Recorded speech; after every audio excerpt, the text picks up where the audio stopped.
Wake up, wake up, wake up, and good morning to you, Damon Bruce and Larry Kruger. It's wake up. Oh, my goodness. The 49ers drop a season-high 45 points to become the first team in the NFC to reach 11 wins. And, Larry, good morning. What do you know? Good morning. The system had itself a good day. Mr. Lucky to be here, just, Mr. Happenstance. Just happened to have another 4-touchdown afternoon, his third of the season, and Brock Purdy and Christian McCaffrey and Deebo Samuel lead the Niners to a rousing victory over the Arizona Cardinals, swept again. Yes, Brock Purdy for the second time in 3 weeks, 4 touchdowns, no picks. He was pretty good. And used all of his weapons. The Niners ran for over 5 yards a carry. They got all their weapons involved. McCaffrey had another incredible day. Kittle was heavily involved against Budda Baker, Deebo Samuel, Brandon Ayuk. It was a good all-around performance. They didn't stop the run like we wanted to see them stop the run. Trey McBride definitely had a good day, catching 10 of 11 balls, but the Niner defense, they gave up 30 roughly, but they still found a way to win and cover. So good win. No Armstead, no Hargrave. 49ers played with 7 rookies. They had 7 rookies in uniform. So, it was not a great start for the Niner defense. They definitely missed some tackles, but man, Brock Purdy and the Niner offense is cooking right now. And guys were just wide open. Deebo, wide open. CMC, wide open. So wide open that you could throw him a pass. He could land on the ground and get back up and start running. And I think he checked his Twitter account. I think he was on Instagram posting some vacation photos by the time he had enough time to get up and run into the end zone. I mean, that is ridiculously wide open when you can fall down, be flat on your chest, have professional athletes at full sprint looking to just come and touch you, and you have time to, again, catch a tan before you actually get up and go into the end zone. It was extraordinary. One of the dumber things that I saw is, the always Brock Purdy discourse continues. One of the dumber things I saw, Larry, was someone say, well, the reason why he's not going to be MVP is because all of his receivers are wide open. What do you think the point of this all is, folks? Do you think that there's any coach out there looking to dial up degree of difficulty for his quarterback? No, a coach's job is to make it easier. A good offense's job is to separate. And that's what happens time and time again. And I'm going to tell you, Larry, this past weekend, I saw some highlights of Tiger Woods and his son, Charlie, walking around. And I always think that one of Tiger's greatest gifts to just all of sports is the phrase A game. He used to talk about, well, I can come out here and I can even win without my A game. I would suggest that the 49ers won going away pretty much yesterday without their A game. On a day Fred Warner still led the game in tackles, I'm going to tell you Fred Warner didn't even have a particularly good game. One of the jarring statistics is allowing 234 rushing yards. Well, that's what the Cardinals do. It's kind of their DNA. They have a very good run-blocking offensive line. And without Hargrave or Armstead, you can see how important those two guys are to the formula, to the system, if you will. And their absence was felt yesterday. They need to get back for any big or consequential game for sure. But it was still an afternoon where the offense did whatever it wanted to do and did so, Larry, in the kind of chunk plays that you normally only get in an afternoon of playing Madden. NFL games normally don't see 6, 7 plays that go, between 15 and 50 yards. Normally it's a battle of inches all around and 7-8 yards here, 7-8 yards there. And those will kind of be your big plays of a drive or a down or something like that. Not the Niners. The Niners are hitting big plays all over the football field, and they're doing it in the air, and McCaffrey's doing it with his legs. Yeah, I mean, there's nothing not to like on the offense. The O-line, opened run lanes. They kept Brock upright. He was pretty much untouched. And then, Brock, whether he's the better MVP candidate or, as he says, CMC's the better MVP candidate, Brock was an incredible performance. I mean, The Niners needed their offense to carry them in that game. They had no Armstead. They had no Hargrave. Arizona was going to be able to put up points. And Purdy just kept delivering all day. Never committed a turnover, never fumbled, never took a sack, 4 touchdown passes. There wasn't a lot of adversity for the offense. McCaffrey was handed the ball 18 times. He averaged 6.4 a carry. He was absolutely incredible. The O-line opened run lanes for him all day. He was good after contact. Caught all 5 of his targets. I thought Jordan Mason looked really, really lively when he came in. He had a nice 17-yard run, and then Debo, Ayuk, and Jennings combined for 110 yards receiving on nine receptions, 14 targets. They came up big when they needed to. So, yeah, the Niner offense carried the day, and then Mooney, Ward, and the secondary did just enough to make it stand up. When I saw the list of guys who weren't playing, I saw that Charvarius Ward was, and I put an exclamation point next to that, and he certainly put an exclamation point on this game a couple of times. His first 2-interception game of his career, the first pick 6 of his career, and when you look at the gauntlet of receivers that he's basically been shutting down, beginning after the bye week with Christian Kirk, we've seen DK Metcalf, we've seen A.J. Brown now on this list of guys that he's shut down. He shut down Mike Evans a few times. He had a really nice play, maybe the only good play, defensive player of the afternoon against the Bengals, where he had a great play against Jamar Chase. This guy has been checking A-plus wide receivers for weeks on end now, and he's done so in a way where he's getting better. He's just playing some outstanding football. There was a lot of Pro Bowl buzz for him in that broadcast yesterday, and I think he's certainly worthy. And if we really had to stack up defensive MVPs, it's a conversation between Fred Warner and Nick Bosa. But Charvarius Ward has done as much as any player on that defense possible, Larry, to insert himself into the who might have had the best year on this defense. He's playing great. And sometimes those groin injuries can be nagging, and it was good to see him, just get out there and play full tilt. The first pick on the pick 6, it's 4th and 3. Kyler's trying to throw it in, force it into the tight end, McBride, in a crowd. He clearly got a nice deep drop, read Kyler's eyes, and got like 3-4 steps of a break on that ball, and just never broke stride. Took it to the house, and they really didn't look back from there. That was a incredible play. So, yeah, Charvarius is a big corner. They're going to need him this week against Rashad Bateman. They're going to probably need him, against A.J. Brown and CeeDee Lamb in the playoffs. And he's, is he a true number 1? Is he a number 2? Who knows? But he's a damn good corner with size, and it's good to see. It's good to see, and it's not just him. To me, if you said what's the big turnaround to the Niner defense since the bye week, it's the play of the 3 corners. It's Mooney, it's Lenore, who had 9 tackles, 8 solo yesterday, and it's Ambry Thomas. Those 3 guys have given them 3 corners that can really hug up tight on receivers, and you're starting to see the Niners get coverage sacks. Good morning. It's good to have you here on Niners Wake Up. Damon Bruce, Larry Krueger. We're simulcasting on both of our channels. Hit like and subscribe no matter where you're watching. Thank you very much. It continues to grow. The legend is growing of this show. Larry, there's a lot of buzz that people have been telling me about this show, that they really like it in the mornings. They love it together. I know that you and I are thinking about building this out and doing it more than just even twice a week, because we've been routinely doing it on Mondays and Fridays. And if people want more, if some is good, more is even better. And we will give it to you. Thank you so much for being here and choosing us. It means a lot to the both of us. As a matter of fact, it means so much to Larry. He's decided to dress up the old studio for you. Tell everyone the big plans that you got coming in. Larry's got contractors coming in this morning. Yeah, well, the whole backdrop that you see right now, which has the Niner flags and a bookcase, the carpeted walls, it's all going to be changing. It's all, we're taking out the bookcase, taking on down the flags, going to have a kind of a different backdrop look that I hope is you guys are going to enjoy. Don't blow it. Don't blow it. We'll see what it looks like.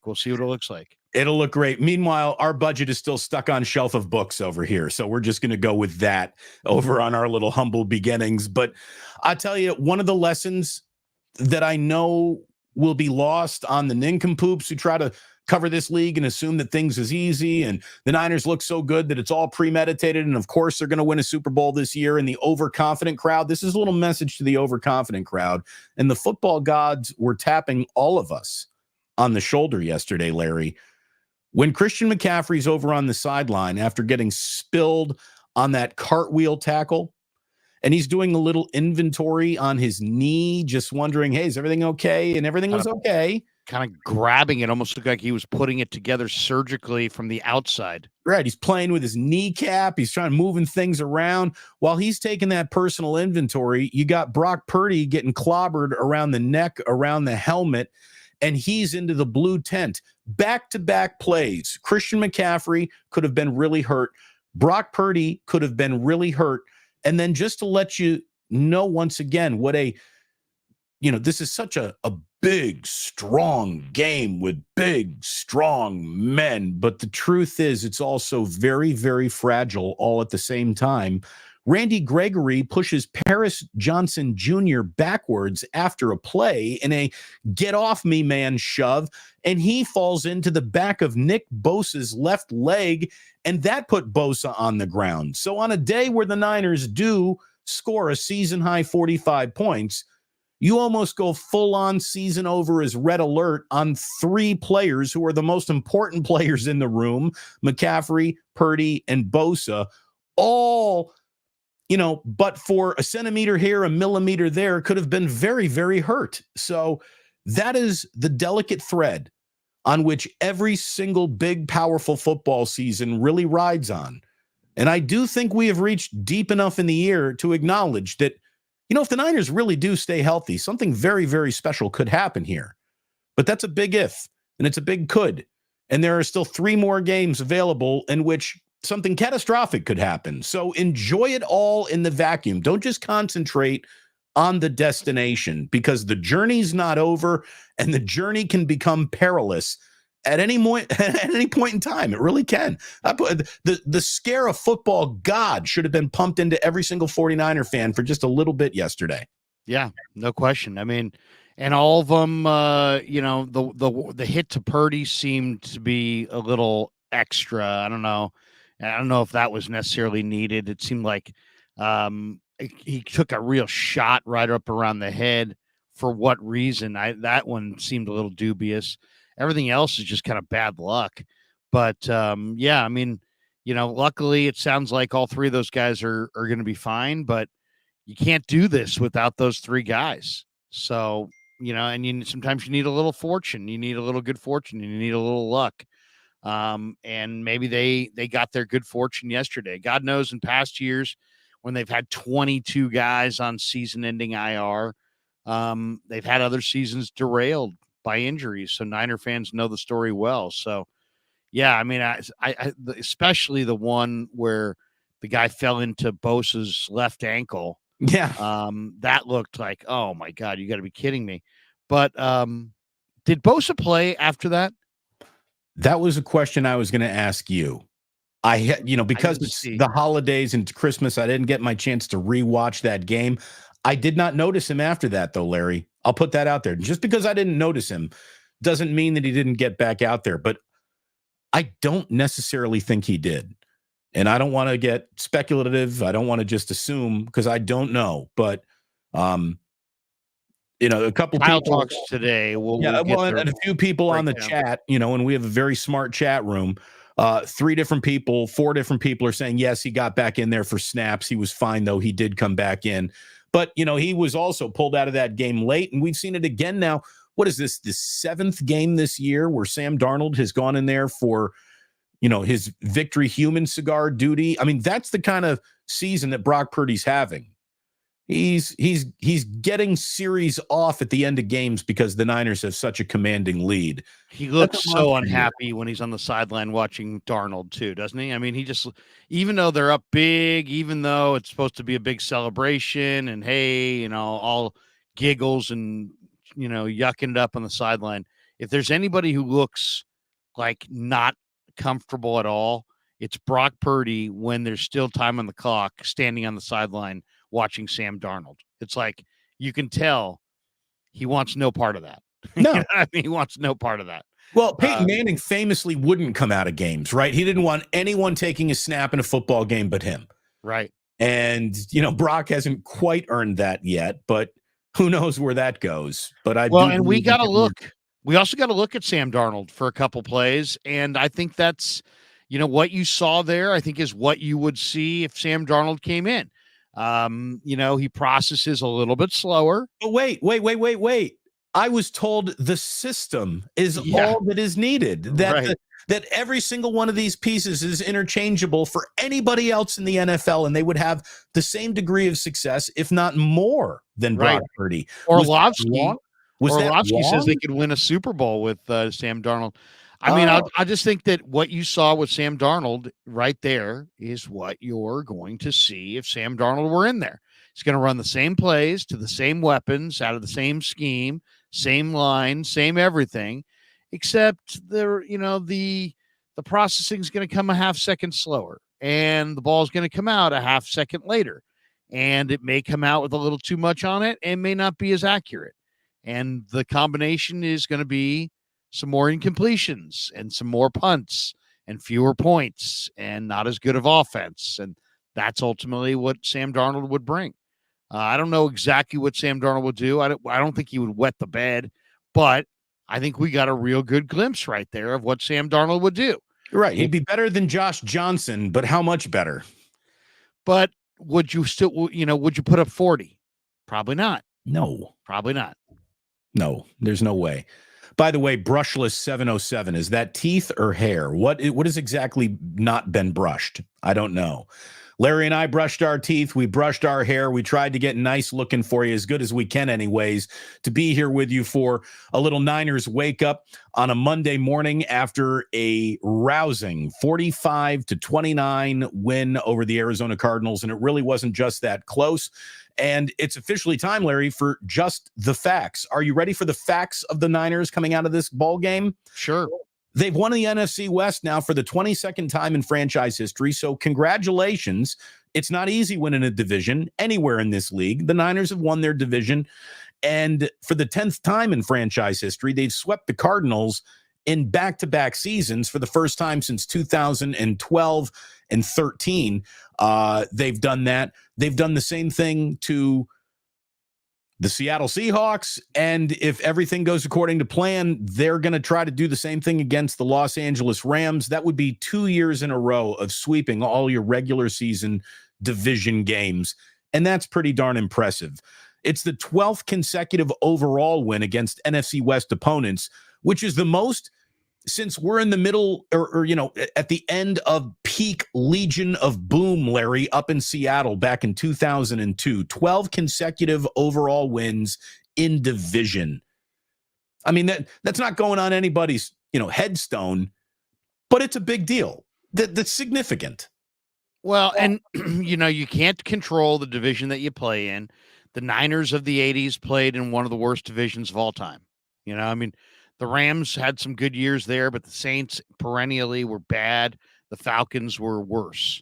So, you play the division you play. It's a down year for their division this year. Some years, though, but then you look at the Rams and you say, well, the Rams might be playing as well as anybody in the NFC, right now. And I think that Ram-Niner game is going to be very, very challenging. It will be, to be honest. So Rams are playing a lot better than the first time these two teams met. No question.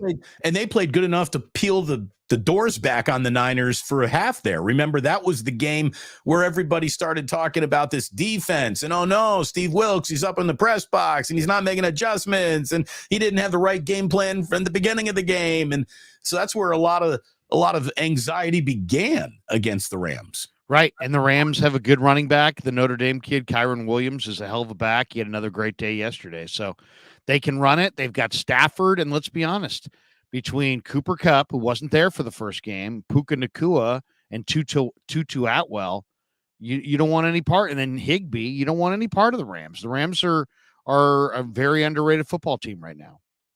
By the way, my call to brushless was a little hint to take that down, Larry. You didn't take the hint. Take him down. Take him down. We don't need brushless hanging out with us for the full hour and a half or 2 hours, whatever we're doing. There we go. There we go. Clean up your room, Kruger. You and your kid. You don't make your beds. Just the facts of Brock Purdy, okay?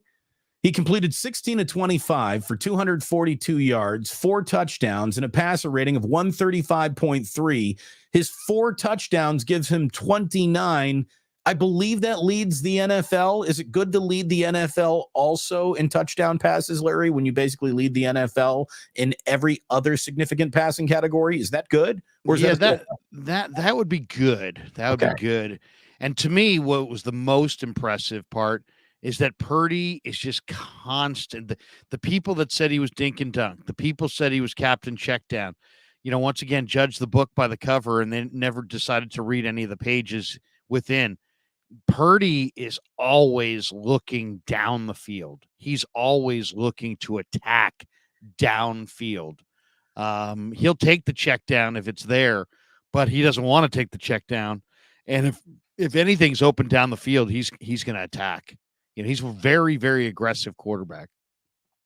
And again, as I said earlier, I don't even think it was the A game, not just on the defense, but times on the offense. I mean, I think the Niners went out there and scored a season high playing better than average, certainly decent football, but I didn't think that was like peak Niners when we think of all the games played and all the plays and all that brings them to wherever they go this year. I don't know how much we're going to reflect on this Arizona game. They had to handle their business, and they certainly did. And that brings us to Christian McCaffrey. Just the facts, Larry. Christian McCaffrey, 18 carries, 115 yards, a touchdown on the ground with 5 catches on 5 targets for 72 more yards and 2 scores, 2 touchdowns in the air. His 20 total touchdowns this season are now the second most touchdowns scored by a player in franchise history. Jerry Rice had 23 in 1987. And so while Brock is absolutely matching precedent of past quarterbacks who've been given MVP, I'd like to bring up that touchdown statistic, because before the MVP was consolidated into one vote from one governing body, multiple bodies used to vote on NFL MVPs. And it used to be the AP poll, which is still the end-all be-all of postseason awards in the NFL. And there used to be a professional writers MVP award given as well. And that was given to Jerry Rice the year that he scored 23 touchdowns. So there's precedent for either Christian McCaffrey or Brock Purdy to be named an MVP based on what they've done and when you measure it against the past. Yeah, I mean, McCaffrey. I mean, it's so funny because I know there was people on ESPN that ripped the trade, that didn't like the trade of a 2, a 3, a 4, and a 5 for Christian McCaffrey.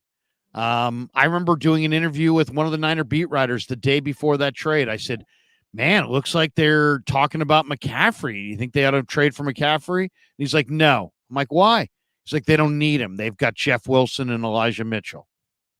I mean, it was literally, that was the answer the guy gave me. The guy has amazing vision. He's in great shape.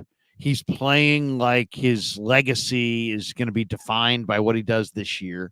His yards after the catch. I mean, he's dominating the Cardinals. He's got 7 touchdowns in 2 games against the Cardinals this year. How about this one, too?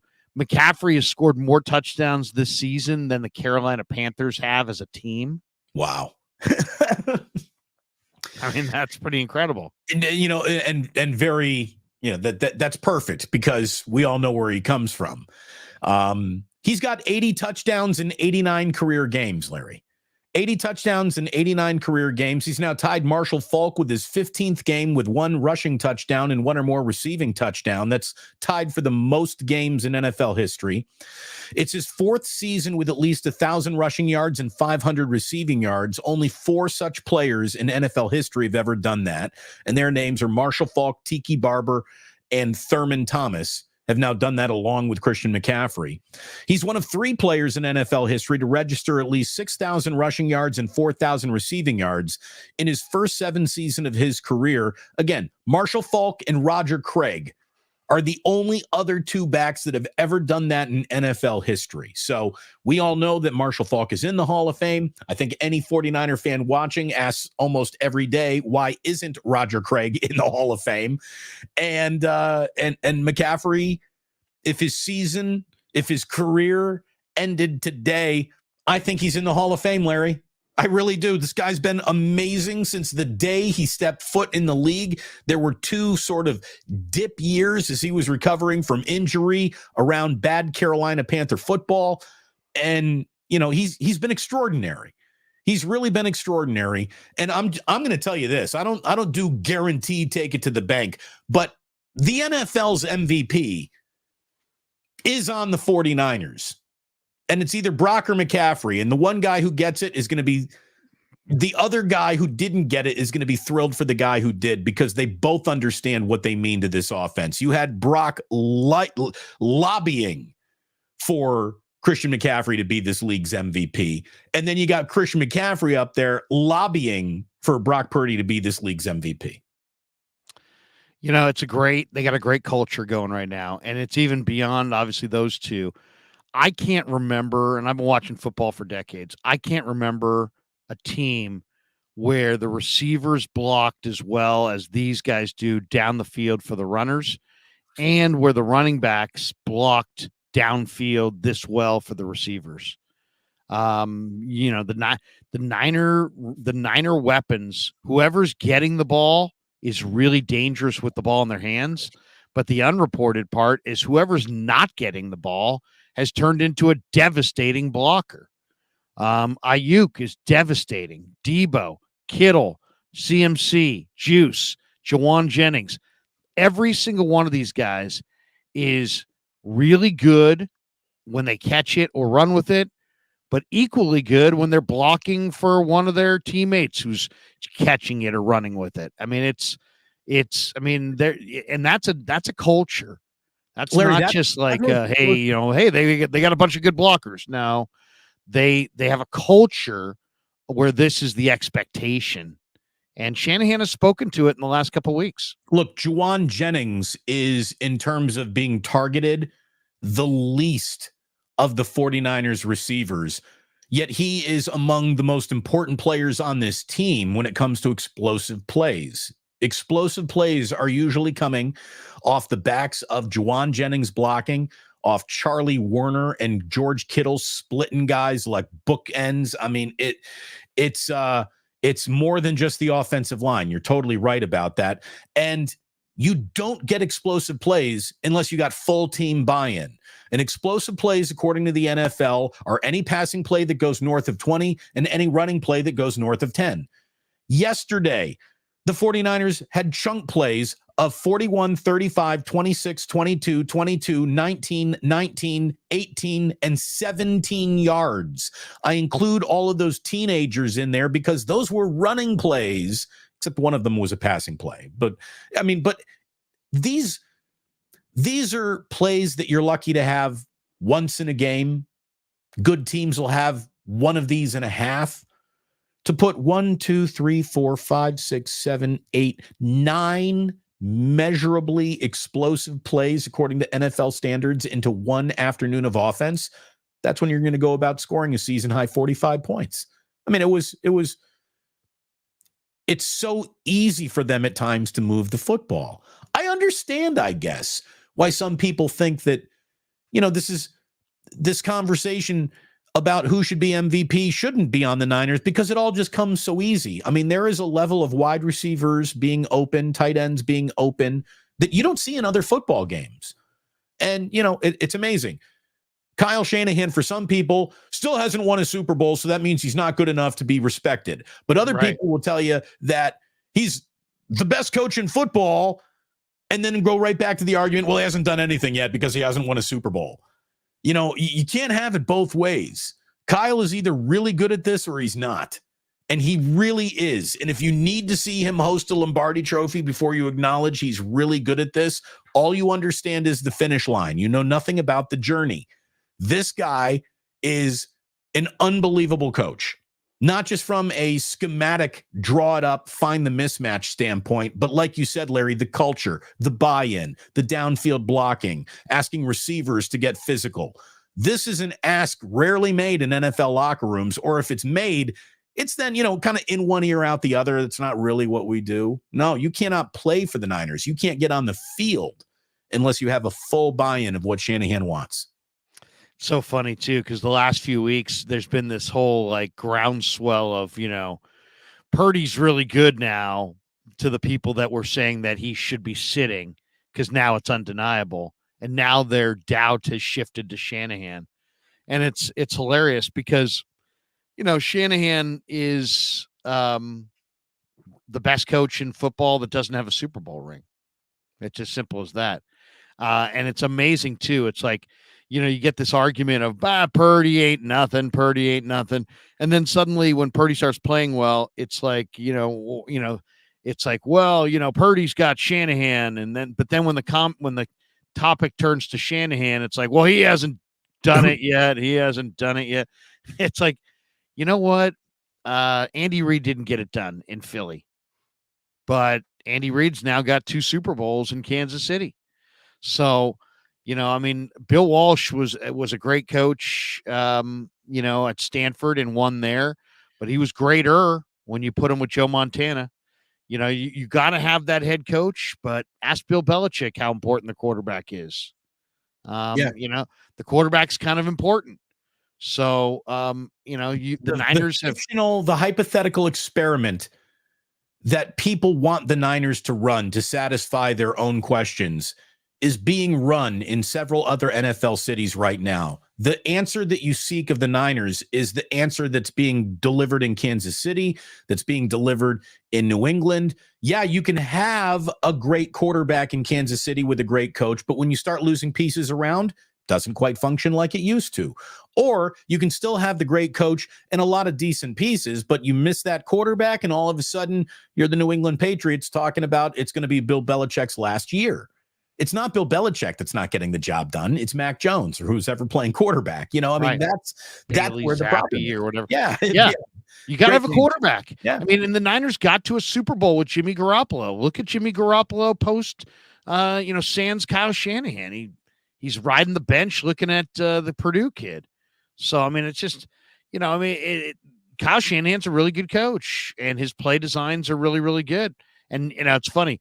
Some people argue that Kyle's awesome, and so Purdy's not good enough. Other people argue that Purdy's awesome, and that he's somehow carrying Kyle and will expose Kyle along the way. They're both really, really good. This just in. This is they got a great shot right now. I'll tell you what I don't want to hear, and I'm already starting to hear it, is this little dull drum beat that's starting to get louder about how this is a down year for the NFL. It's like, so is that going to be the discrediting term after these guys are standing in the winner's circle on Super Bowl Sunday? It's like, yeah, they won a Super Bowl in a down year for the NFL. Oh, well, really? All of a sudden it's the Dodgers COVID World Series. Right. It's the Lakers in the freaking bubble suddenly. Yeah, get out of here. It's down year for the NFL. What would make this a down year for the NFL? Lots of quarterbacks get hurt. Newsflash, that happens every year. Yeah. What's going to make it a down year for the NFL? Offensive line blocking is a problem. Newsflash, that happens almost every year. It's what. Come on. I get that sense, though. I get that sense that people are going to be like, well, this team didn't have that, and that team didn't have this, and all this, that. I'm kind of wondering who's going to be standing in that winner's circle coming out of the AFC. I'm really eager to see the Niners win a couple more games and get that bye. If you give the 49ers the bye, and they only need 2 games to win at home to go to the Super Bowl, I like their chances. I think the bye week's more important to the Niners than home field advantage would be in any game. Yeah. Rest is what makes this team really pop, not what field they're playing on. So, that bye week would be just massive. Well, especially since they travel so well. I mean, how many? It seemed like there were 70% Niner fans yesterday. Yeah, no, there are no real road games for the Niners if it comes to, well, crowd noise could disturb what you're doing. When Charvarius Ward picked off Kyler Murray, that place sounded like Candlestick, much less Levi's. Right. Right. I mean, it's just and Pittsburgh I remember week 1 in Pittsburgh. I mean, this is the home of the terrible towel and the most, devoted fan base and this and that. There, you could hear the "Let's Go Niners" chant in the fourth quarter in week 1. Look at that Eagles game. They take over LA, they take over Philly, they take over. I mean, the Niners fan is the combination of maybe an affluent fan base, an iconic franchise, fans that are truly spread out all over the country. The Niners, the Cowboys, the Steelers, the Patriots, they're these iconic teams that when they get really good and they travel out on the road, their fans travel with them in number. Well, that's the thing. It's not like every single red jersey you see in an opposing stadium took off from SFO. There are Niners fans everywhere. Right. They're like cockroaches. They're everywhere. Thank you, Joe Montana. Thank you, Steve Young. Thank you, Jerry Rice. Those are the gentlemen that made those people Niner fans. No doubt about it. Maybe even a little Jim Harbaugh, a little Colin Kaepernick, a little Frank Gore. Those guys had a hand in it as well. Look, it's the only NFL jersey that I saw within 10 minutes of getting off of a train station in Paris. Yeah. Boom, there's a Joe Montana jersey. Within 10 minutes of me being in Paris, I'm looking at a Joe Montana jersey before I've even left the Charles de Gaulle station or whatever that was. So kind of amazing. And I'll also say this, on my European vacation, I saw Raiders jerseys too. Raiders, there are a lot of those sons of bitches out there. They really are. There's a lot of Raider fans. Yeah. Look, just the facts as we continue here on Niners Wake Up with Damon and Larry. The 49ers scored a touchdown on their opening possession. For the 9th time this season, they've scored an NFL high 66 points on their opening possession of games this season. They're the NFL's best point total on an opening drive through 14 games in 23 years. Again, this speaks to preparation and coaching and having your script ready to go for either your first possession after halftime. Well, no, this is the first possession only. But Debo has now scored 1 or more touchdowns in 3 straight games for the first time in his career. And as we've agreed, Larry, when the Niners are at their best, Debo is heavily involved. And even though he wasn't heavily involved in touches, he was heavily involved in impact in Arizona. There's no doubt about that. And defensively, look, career day for Charvarius Ward. Nick Bosa did record another forced fumble and a sack, giving him 10.5 sacks on the season and 53.5 sacks for his career. He's now got 8 games with at least a sack and a forced fumble, still early on in his career. He's reached 10 or more sacks in a season for the 3rd consecutive season, making him just one of 4 active NFL players to have accomplished that. It's Myles Garrett, Hassan Reddick, and Micah Parsons. So Nick Bosa is in what I would even call a little bit of an off year for him because it got off to a slow start. Nick Bosa is still among the best of the best of the best of the best at what he does in this league. He's awesome. He's in his super prime. He's got help. And then they were down no Armstead, no Hargrave. Then they lost Kalia Davis in the second quarter.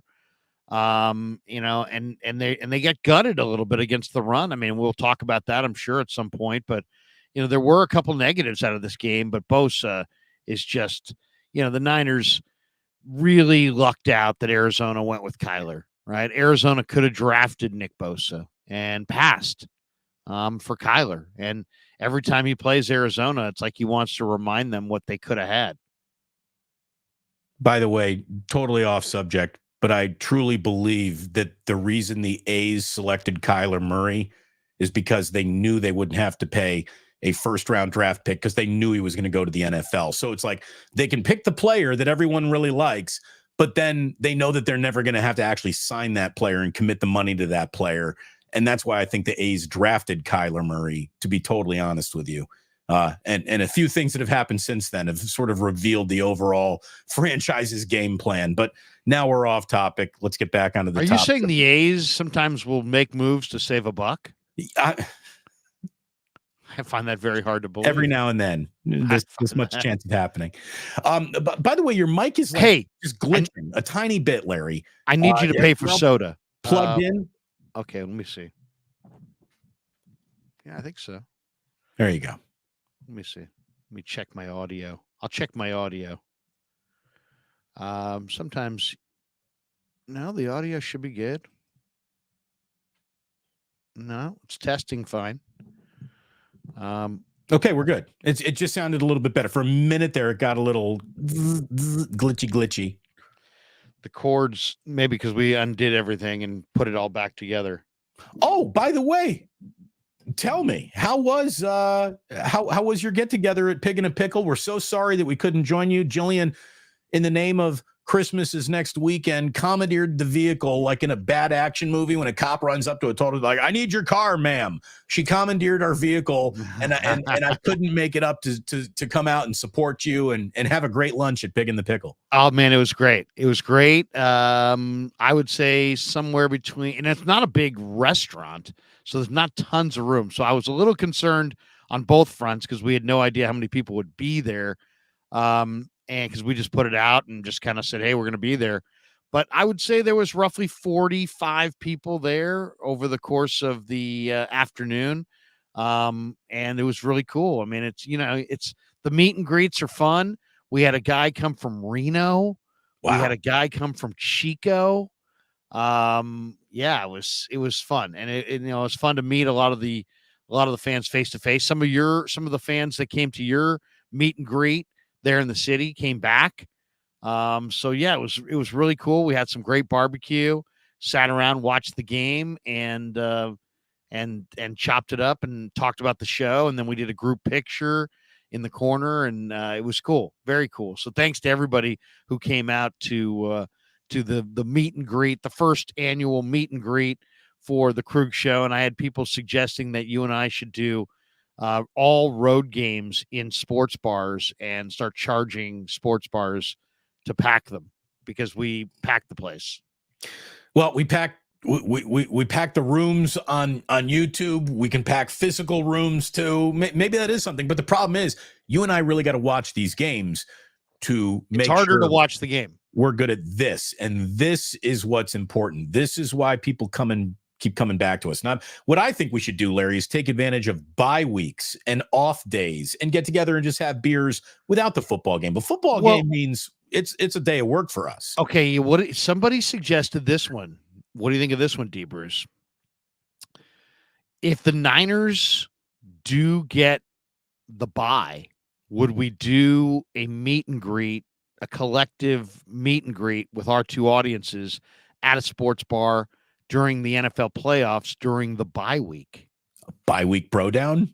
So like basically, I guess during the wild card round. Yeah. During wild card weekend, could we get together in January post holidays at some establishment for a little, let's throw them back and watch the playoffs together? Now it is playoffs, but some people are very serious about their playoffs, and I am one of them. But, if the Niners have the bye, you know what? That might be a good time to gather the nation together. I like it. That sounds like a great idea. I think you and I should continue to explore said idea. Yeah, and there's more than a couple places that would love to house us, I've been told. No doubt. Larry, let's talk about a few things that we like and a couple things that we didn't like coming out of that game as we get into the final stretch here, the last 3 games of the year. Since we've been working in nothing but positive watercolor since we hopped on the air at 8 a.m., let's talk about what we didn't like. And I think you and I are going to go right to the same place. Punt return, kick return is way too much of an adventure week in, week out. And Ronnie Bell has nearly given the ball away to the point where I think that they have to take that job away from him. And either Ray McLeod, who fumbled again before he got hurt, he needs to reassume the role, or they just got it to give it to Debo, or just fair catch these damn things and don't worry about it. Punt return, remains a massive headache. And I don't know why, but it's the one blind spot of this team for several seasons now. It really is. And just not fumbling the punt return away would be a great place for the Niners to operate the rest of this year. Yeah, I mean, I'm getting the Kyle Williams flashback feelings when I'm watching Ronnie Bell. And I like Ronnie Bell, but he's making me nervous. Yep. Dropped pass on 3rd and 7 in the third quarter. He was tiptoeing the sideline. It was like, I can forgive that. That's football.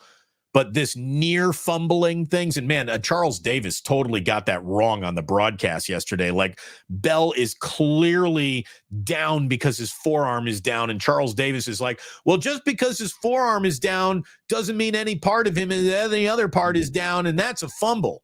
No, Charles, is it your first day in the booth? What are you talking about? That is textbook he down. And you can see it on the replay, but still too close for comfort. Yeah. And this isn't the first time he fumbled the ball out of bounds. Was it 2 games ago or last game? Had a really nice bounce. He also had a diving play where he didn't look like he's kind of built kind of slight, and it worries me about just him taking a big hit and coughing it up when it counts. Okay. So next week against the Ravens, the playoffs, I think I'd like to see Debo on the kickoff return, and I'd like to see Ayuk on the punt return. And I know people would say, well, I don't know, that's awfully risky. It's risky not having them there. Right.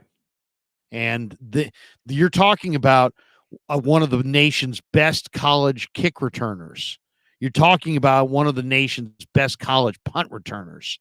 These guys, it's not like these guys are like, well, let's throw them back there and let's see if they know how to do it. No, Ayuk's really good at it, and Debo's really good at it.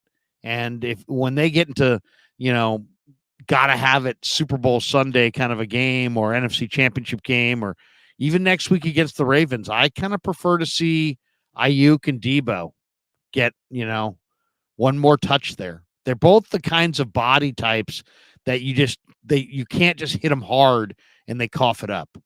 So that's really, to me, what I'm looking for. Is I'm looking for somebody who can just get smoked, but still won't cough up the ball.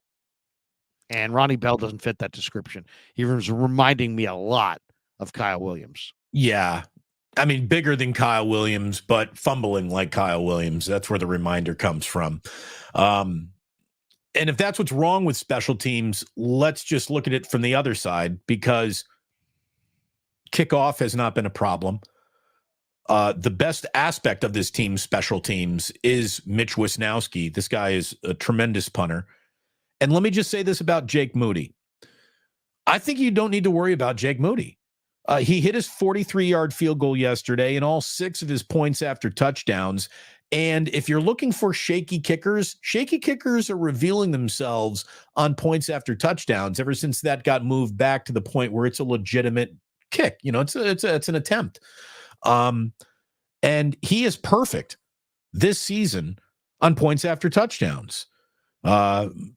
Jake Moody, a 43-yard field goal yesterday, all 6 of his point after touchdowns. He's converted on each of his 52 points after touchdowns this season, which ties him with former New England Patriots kicker Steven Gostkowski for the most pats without a miss since the kick was moved back to the 15 in 2015. So to me, that's reassuring. Lining up for a big, big field goal in the Super Bowl is a whole different animal than a point after touchdown in Arizona. I get that. But kicking is about going through the exact same motion, no matter the situation. This kid's got his motion down, and I haven't been worried about him missing a big kick since the big kick he missed in Cleveland. I know, I've had an opportunity to talk to him. He's just solid. He's just very solid. So it's like that to me goes a great distance. He's a solid personality.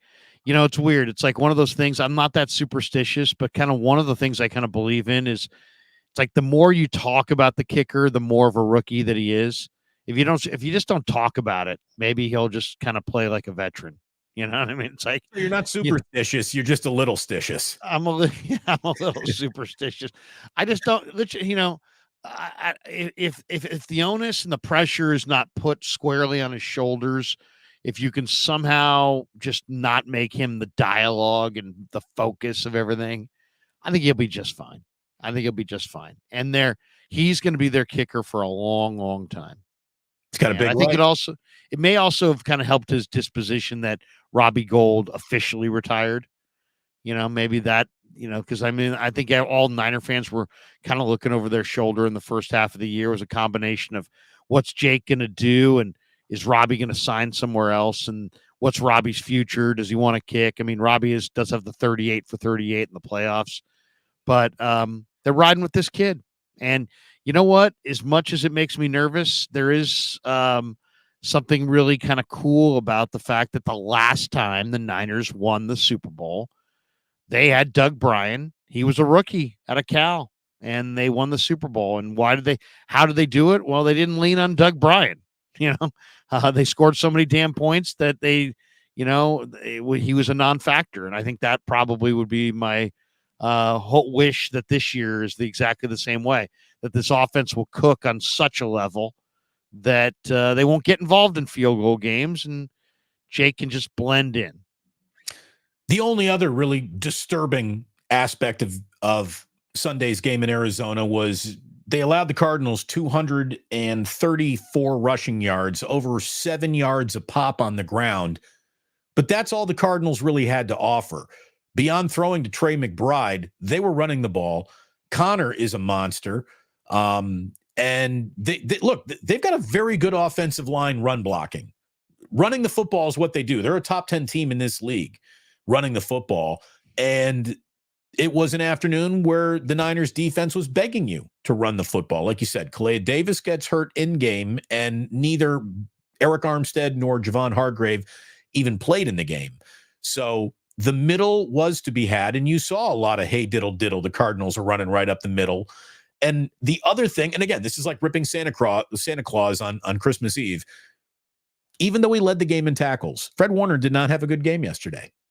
Not by the Fred Warner standards that we've become used to. Fred had at least 2 or 3 tackles missed. The Amari DeMercado 49-yard touchdown, that came right out of a Warner missed tackle. The biggest chunk play of the day for Arizona. So again, just because we like to keep it real here on Niners Wake Up, we're going to tell you when someone has a good day, when someone has a less than good day. It was a less than good day for Fred Warner on an afternoon where he needed to clean up everything because there was so little stout defense being played right in front of him, where normally it's really hard to run on the Niners. It became easier yesterday. And Javon Kinlaw still appointed himself pretty well, all things considered, but he can't do it all alone. Well, first of all, you know, it's like Fred Warner, what kind of year are you having? You had 9 tackles, 8 solo, and a half sack. And yet, I think you're right. I think it was kind of a down effort. Yeah, it was not you could have had 12 tackles and 11 solo and 2.5 sacks, Fred.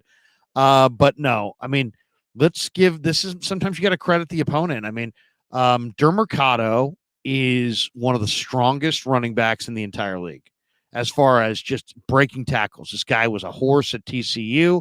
He's a horse now. He's 5'8", 220 pounds. You know what I mean? So he's just a monster, and he runs hard. And that 49-yard touchdown run, they should have brought him down like 7 different times. I think Gregory had a shot. Warner had a shot. They should have brought him down. They just didn't wrap against DeMercado. And then Connor is a monster as well. He's 230. Then Michael Carter is a really hard runner. He had 3 carries, 9 yards a pop. Murray ran for almost over 8 yards a carry on 49 yards on 6 carries. His long was 15. So I mean, this is a really, those are 4. Even though the Cardinals are not a good team, even though the Cardinals are 3-11, James Conner, Amari DeMercado, Kyler Murray, Michael Carter. There may not be 4 more difficult guys out there in anybody's run game to tackle than those guys. I mean, DeMercado is a horse, and he really runs hard. Since we're tipping our cap to the opponent, Trey McBride is a Great hell player. of a player. He's a hell of a player, and he had one of the single best games that anyone in the NFL has had against the 49ers all year long. Trey McBride did whatever he wanted to do all afternoon long. He got open. He made great catches, some of them in the catch radius, others he's really extending himself.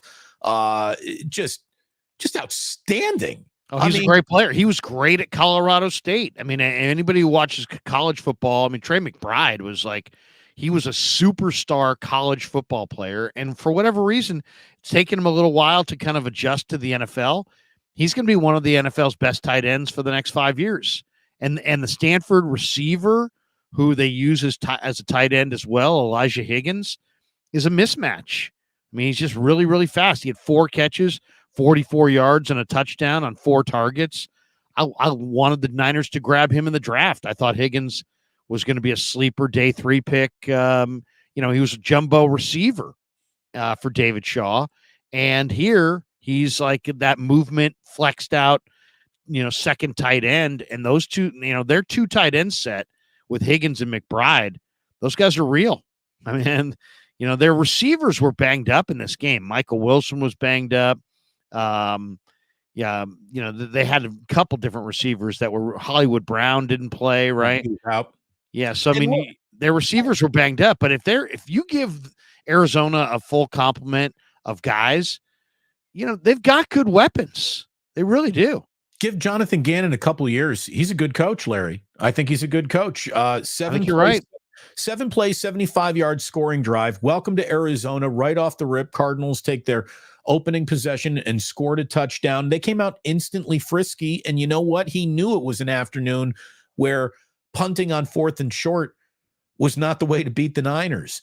And so on his first 4th down of the afternoon, that 4th and 3 or 2, whatever it was, Kyler throws the pick 6 to Javarius Ward, who, look, if interceptions returned for touchdowns could be compared to artwork, I mean, that really is up there with the Mona Lisa of jumping routes and then just taking off with the ball. It's a little unfair that we look at a corner and we don't understand what a spectacular athlete they are until they can finally just show you. I mean, every single play of their career basically begins with them running backwards. So they're at a disadvantage, right? They're backpedaling at the start of every single game. But you give Mooney Ward a chance to break on the ball and go full stride. Holy shit, Larry, I had no idea he was that fast. I mean, he looked like an Olympic sprinter going to the end zone. Seriously. What an athlete. Oh, he was shot out of a cannon. That was, I guess, my other concern coming out of this game is we all saw Demo Lenore wince mightily when they were grabbing around his rib area in the 4th quarter. What's his pain tolerance? Can they shoot that? Can he play against the Ravens? He's played such exceptional football, inside, outside. In a lot of ways, Lenore is the key to their pass coverage because it seems like he can make any alignment work because he can play both inside and outside. That would be my big injury concern coming out of this game is what's the health of Lenore's ribs? Can he go next week against the Ravens? I mean, that's a big one because Lenore has been absolutely phenomenal. If we look around the NFL, not only did the Niners handle their business, but some business that they needed handled in this league also broke in their direction yesterday. And look, it is beat the opponent in front of you time for every NFL team that thinks it's going somewhere this year to the postseason. And the whole there's no such thing as an easy game was borne out as the Falcons lost in Carolina 9-7 in an ugly, rainy, hardly any fans in attendance game. It was a weird feeling in Carolina, and Carolina played weird enough to win 9-7 over the trying to make the playoff Atlanta Falcons. We saw also on Sunday an interesting result at Lambeau Field, where the Buccaneers, who could be a playoff team, got a perfect passer rating, 381 yards and 4 touchdowns out of a reborn Baker Mayfield for a 34-20 win over the Packers, who Had they won, they'd be getting closer to a possible playoff appearance. So that was a big loss for both the Falcons and the Packers.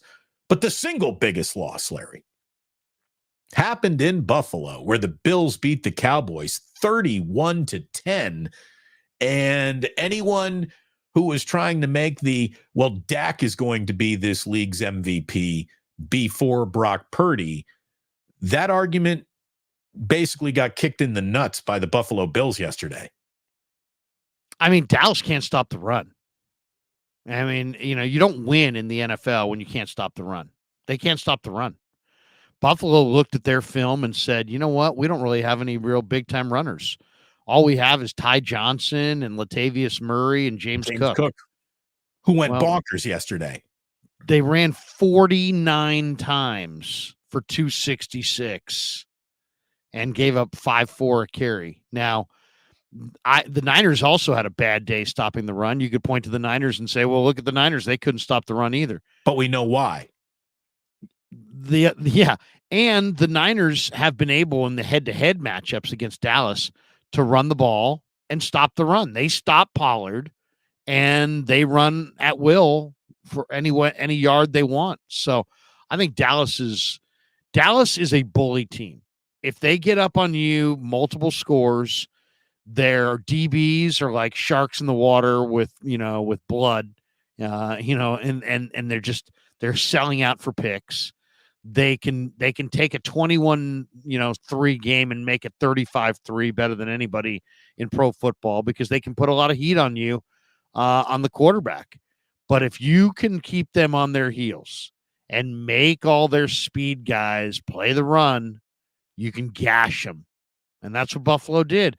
That's what the Niners have done, and that's the way to beat the Cowboys. So I don't see – everybody talks about the Cowboys, and, yeah, they got an explosive offense. Where was that explosiveness yesterday? Scored 10 points, and it wasn't like one of these snowy days in Buffalo. It wasn't 45-mile-an-hour winds. Right. Buffalo just came out and said, we're gonna pass it 15 times, and we're gonna run it 49 times because we don't think Dallas can stop our run, and Dallas couldn't stop their run. Right. How do you beat the Dallas Cowboys? Well, you basically turn into Navy. Right. You're going to run the ball 50 times, couple of passes. That's it. Look, speaking of blood in the water, Larry, you just talked about Dallas DBs, blood in the water, feeding frenzy. This brings us to Monday Night Football in Seattle because Darius Slay is not playing. We knew that before the weekend even began. He is out of that game. DK Metcalf has to be thinking, ooh, hot supper.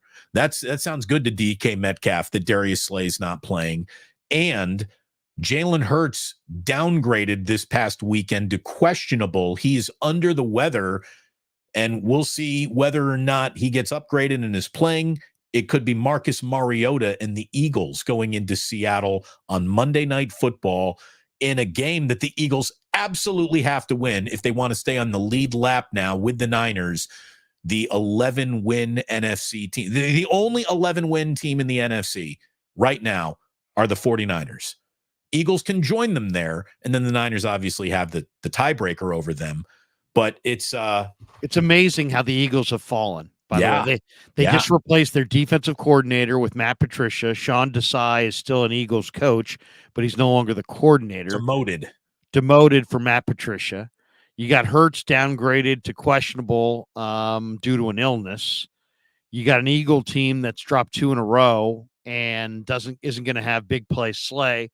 And then you've got a super urgent Seattle team that's lost 4 in a row, and their season's on the brink tonight. So, and they're at home. Who's going to start at quarterback for Seattle? We don't know yet, do we? Geno or Drew Lock? I'll tell you, I think Drew Lock played well last week. He did. He really did. So either way, I think Seattle can win this game. I really do. Seattle is as desperate as a football team can be to win. Pete Carroll has never lost 5 in a row, ever. I don't think.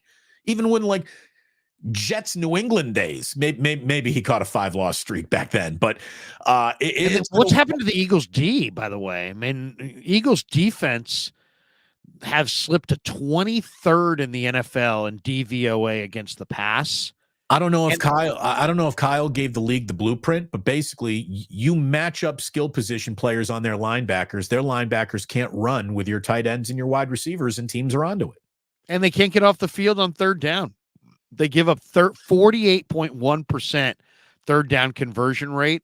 That's dead last in the NFL. Dead last. It's hard to believe. That's not good. It's not going to get it done. Oh, and speaking of blood in the water, Larry, I got a Kevin Kruger market report as we move into, we're inside our 9 a.m. hour here on the West Coast. We have more than 1,200 viewers across both of our stations, which once again, for yet another week, whenever we do this, are more viewers than both sports talk radio stations in San Francisco have combined. So little old you and little old me are bigger than billion-dollar, yet still on the brink of bankruptcy corporations giving you corporate sanitized radio. We don't do that over here. We give you what's really happening. What was that number he gave you? So we're at 1,200 total viewers. No, we're actually not. We're at 1,326. And that's just on your end. Right. That's just on your end. Then when you take into what I've got over here, nearly 400 more, Larry. So we're at 1,700 total combined viewers, while 95.7 has 850 and KNBR has 370. So the people have spoken. Wait a second. We better not talk about that, or this show, we'll get another phone call, and by the end of the day, the show will just be called Up. We're taking the word wake back. Up. Hey, man, you guys can have Up, and that's it. We're taking the wake. We've come for wake. And by the way, you're not even allowed to say game anymore. And you're not allowed to use the word leader. Please refer to the players only by their initials. Don't use at any point in time the numbers 9, 5, 7, 6, 8, or 0. Those numbers are now trademarked and proprietary of two dying flagship stations. And it's good to be over here on YouTube, no doubt about it. Please go ahead, hit like, hit subscribe. I know what I was going to tell you. Did you see the Jung-Hoo Lee presser? I did. By the way, did you see what he said when he was asked the question by Susan Slusser of what he likes to do on his free time? Did he say watch YouTube? He said watch YouTube and eat delicious food cooked by his mother, which is just like that. Maybe is the greatest answer of all time. I told Kev we gotta clip that answer and put that in the intro from now on. Totally. Jung-Hoo Lee's favorite thing to do: watch YouTube. Watch YouTube. It's everybody's favorite thing to do these days. Thank you very, very much for watching YouTube. Thank you for subscribing. Thank you for hitting like. Thank you for supporting what Larry and I are doing. And that looks like Larry's being you're getting the hook here, aren't you, Mr. Sandman? Well, yes. Today is construction day here at the studio, and we will be taking the studio and putting it under construction. So as you see, the bookshelf and the flags and all that stuff will be coming down. We're going to have a whole new set hopefully by the end of the day. And my man has arrived. I was told he was going to come sometime between 8:45 and 9:15. It is 9:11, Damon. Well, I tell you what, here. So let's real quickly go through some super chats that have come in, Larry. I see you've got a few started. Let's go through them rapidly. Yeah, and then Trent and Ralph will wrap things up. Sounds good. And I do want to, because it does not group all of the super chats with all of the new members. And Damon's now got a membership, right? We do. Memberships are offered. If you would like to be among the initiated, please go ahead, like, subscribe, and memberships are available. If you ask me, what does that get you? The answer is, I really don't even know. I don't even know yet, but we're going to figure it out. I promise. Yeah. And and I've been doing memberships since the beginning as well. And it's like $5.99 a month, but you have a couple new members here. Mike 13. There you go. He's become a YouTube member. And you have a bunch here at the start. a bunch, or maybe 3 or 4. Let me see if I can get them.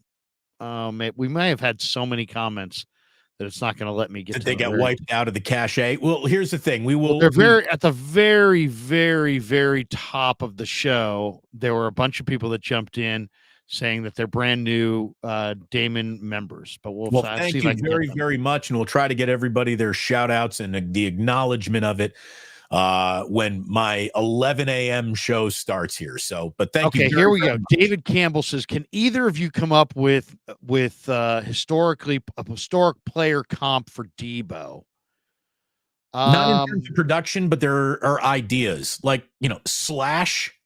Even though there was an element of quarterbacking in there, I would say Cordero Patterson is another player that is a little bit Debo-ish, where, what is his real position? You don't know. He is a really good runner of the ball and receiver of the ball, but Debo really is in a unique class of one when it comes to, I can do 2 things better than most people can do one. He reminds me a lot of T.O., but there's got to be somebody out there that we're not thinking of that was a runner and a receiver who was really built heavy like that, but also very explosive. I'll have to come up. Give me a day. I'll come up with one. Sean O'Leary says, "Thanks for the content, fellas. Great listen on the slow day. Agree 100%. Wasn't their A game. They have a knack of saying enough and putting a team away. I do expect their A game next week from kickoff to victory formation." There you go. Well, it's going to take that to beat a team like the Baltimore Ravens. So the Ravens did lose Keaton Mitchell yesterday to an injury. He's their top young runner, so he will not be there next week. James Foster said, "Bad tackling this game. Lamar on deck. Thoughts?" Yeah, get it going. Wrap up. Cheese Leong says, "If Purdy shreds the Ravens, this will change the narrative. That will change the narrative. If Purdy shreds the Ravens, he's the MVP for sure." Gio Kane says, "If we lock up the bye before the Rams game, do we rest our starters the last game too? Meaning if Philly loses one more, should we rest our players week 18? Yes. The answer, absolutely. In short, yes. Mike Baker, Ronnie Bell scares the crap out of me every time. Us too. Yes. I'll just say yes. Mike Baker, again, seems like following analytics is getting less wise. And then we've got another one here from JJ Raider. He says he became a YouTube member. JJ. Oh, look at it this way. Not only is JJ Raider a member, he is the founding sponsor of the JJ Raider Ganja Jar at this point in time. He brought so much weed to Plus Mania 2 Electric Boogaloo that JJ Raider is he'll be toasted at our family holiday gathering. Because no one makes the toast. The host is toasty as JJ Raider has. So thank you, JJ. All right, that's all the super. So here we go. The top of the chat here. Master Sith 40 has become a YouTube member for Damon's show. T Dizzle has become a YouTube member, and Daniel Marte has become a YouTube member. Thank you. So, gentlemen, welcome aboard. Thank you, Larry, and thank you for acknowledging everyone who did that. And again, I thank you, Larry, for being a pivotal point of the pivot, to my career here on YouTube. The growth of my channel is directly related to what you and I have done together. The incredible producing that your son Kevin has done on my behalf. And I also know what that look over the shoulder means. It means it's time for me to say, Larry, this has been a great show. I know it's time for angels to fly because they take themselves lightly. Trent, you're really, you gotta go Ralph. Go, Ralph. You've got a hell of a Trent, but Kruger's got a good Trent as well. And I busted it out yesterday. But I also was in Marin, and I wasn't out of meat cheese. All right, I wasn't out of meat cheese. I was a pig and a pickle, and it was really good stuff. So it was great to meet everybody. Options. You had barbecue, you had beer. It was really good stuff in Marin County. So anyway, hey, thanks to everybody. Thanks for joining Damon's channel. Thanks for joining the Krug Show. That's going to do it for us today. Hope join Damon at 11, right, Damon, for 11 a.m. Yes, sir. A little more breakdown. I'll be doing more stuff today, but it is a construction day on the channel. Until next time, peace. Yeah, never met a man I've been scared of. Careful.